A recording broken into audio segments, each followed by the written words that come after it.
Assalamualaikum warahmatullahi wabarakatuh.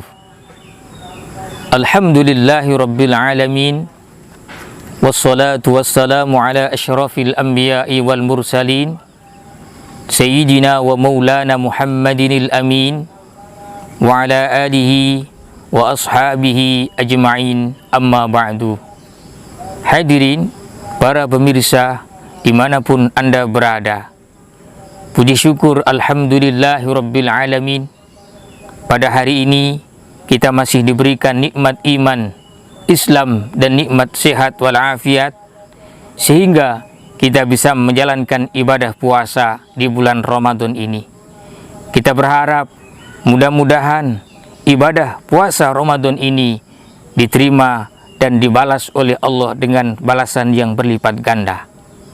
Salawat salam mudah-mudahan tetap tercurahkan kehadiran junjungan kita Nabi besar Muhammad sallallahu alaihi wasallam. Beliaulah yang mampu membawa kabar gembira bagi umat yang bertakwa dan kabar duka bagi umat yang durhaka.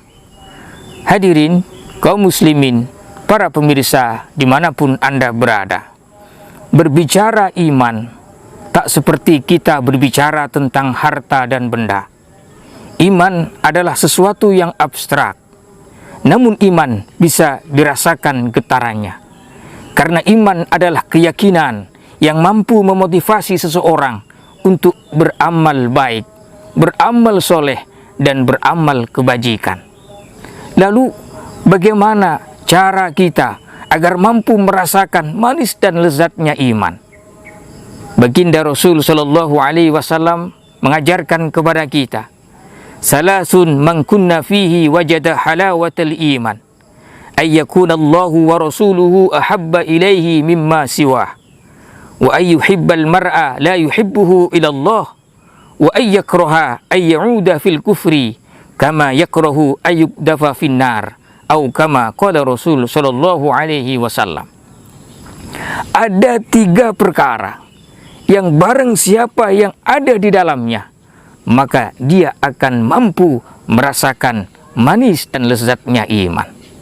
Apa itu?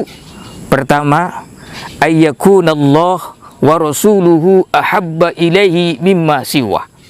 Allah dan Rasulnya lebih dicintai daripada yang lainnya. Artinya bagaimana? Kecintaan terhadap sesuatu tidak akan mengalahkan cintanya kepada Allah dan Rasulnya.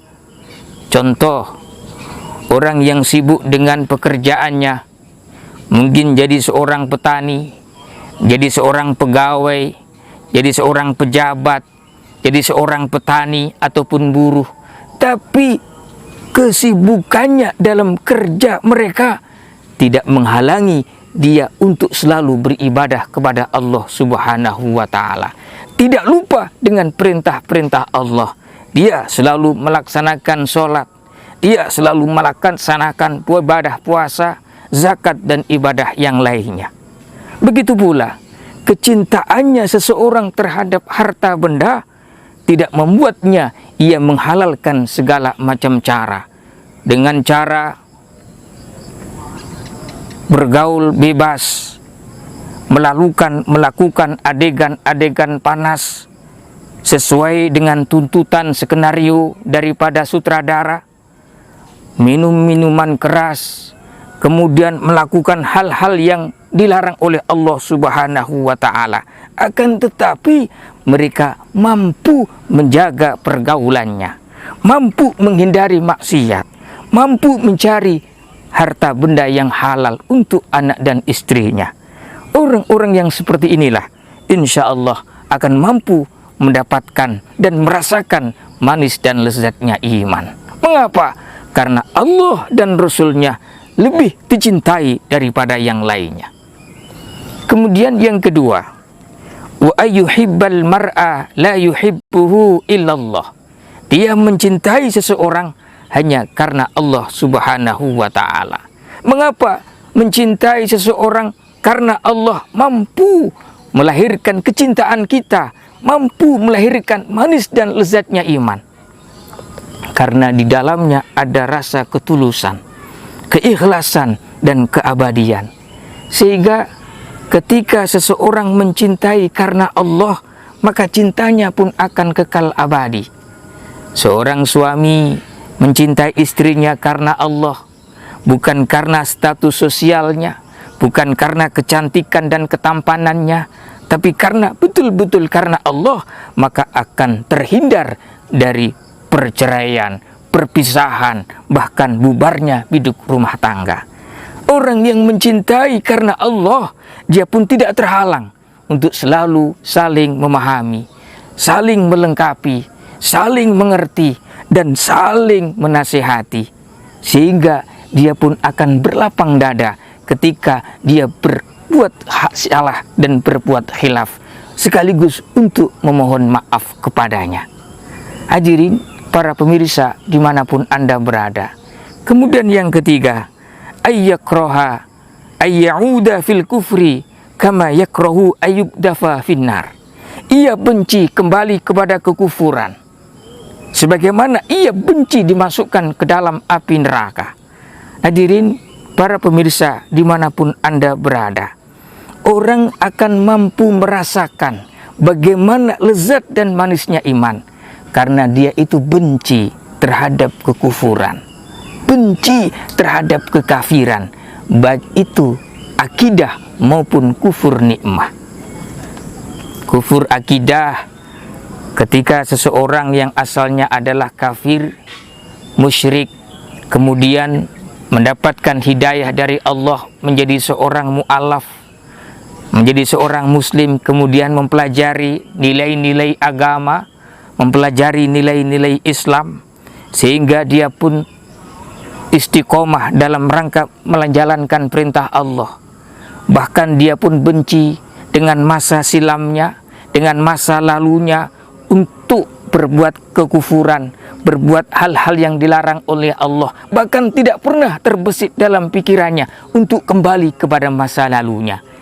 Orang yang seperti inilah insya Allah yang akan mampu merasakan bagaimana manis dan lezatnya iman. Begitu juga kufur nikmat. Seseorang yang diberikan nikmat oleh Allah Subhanahu wa Ta'ala, berupa kecantikan, berupa ketampanan, ataupun kekayaan harta, namun ia gunakan untuk melakukan maksiat kepada Allah Subhanahu wa Ta'ala. Kecantikannya, ketampanannya dia gunakan untuk menggoda orang, melalaikan orang untuk ingat kepada Allah, menggoda orang agar jauh dari perintah-perintah Allah. Begitu juga kekayaannya dia gunakan untuk bermaksiat, pergi ke diskotik, mabuk-mabukan, bergaulan bebas, bahkan melakukan hal-hal yang dilarang oleh Allah Subhanahu wa Ta'ala. Namun demikian, datanglah hidayah petunjuk Allah kepada mereka. Kemudian mereka sadar, mereka kembali kepada jalan Allah. Kemudian dia dan mereka pun merasa benci apabila kembali kepada masa kelamnya, masa yang penuh dengan kegelapan hidupnya. Sehingga orang ini kalau memang betul-betul istiqomah, inilah orang yang mampu merasakan lezat dan manisnya iman. Inilah para pemirsa dimanapun Anda berada. Ketiga faktor inilah mudah-mudahan mampu mewarnai dalam kehidupan kita, sehingga kita diberikan kekuatan oleh Allah Subhanahu wa Ta'ala, kekuatan iman, kekuatan takwa, sehingga mampu bisa merasakan manis dan lezatnya iman sampai pada akhir hayat hidup kita. Demikianlah kurang dan lebihnya, hadirin ibu bapak kaum muslimin yang berbahagia. Ada Al-Fakir sampaikan kata-kata yang baik itu semata-mata datangnya dari Allah Subhanahu wa Ta'ala. Namun apabila ada kata-kata yang salah, itu semata-mata dari ketidakmampuan Al-Fakir.